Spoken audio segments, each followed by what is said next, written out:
You're watching The Beginner's Guide, powered by the Christmas Light Academy, the #1 employee training system for Christmas light businesses. Tired of wasting time training new hires? Now you don't have to. Give your team the tools they need to succeed without the headache. Click the link below to unlock a special offer available only here.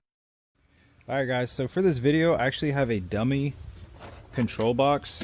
I just wanted to use something more generic for the video so that way it's not brand related. So anyways, your control box is typically going to mount somewhere on your exterior and you're going to have your power cord to plug it in. Alright, the purpose of this video is to help you understand, how to drill and mount this into the wall. So the first thing you're going to want to do is figure out where you want to locate it. For this example, we're going to just put it right here. It's always good practice to throw a level on it.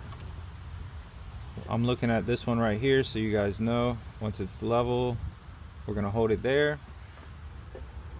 And what I want to do is center my marks, and every control box is going to have somewhere to mount it, just like this, but usually it'll look a little bit better. So now that you have your marks, we can go ahead and drill the holes. So we're going to be mounting this with Tapcons.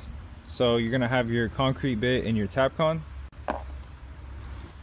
So now I'm just going to the 2 holes that I marked out.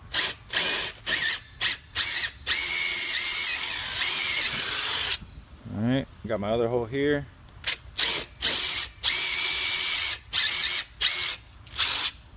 Alright, just like that. To change out your bit. This is a 5/16, which is pretty common for this. You're going to mount your control box up there like so. Line up your screw. Go the right way. Grab your other screw. And there you go. And if your control box has additional mounting on the bottom, go ahead and put it. Take your wire, you can plug it in, and then this is going to be your central hub of the system.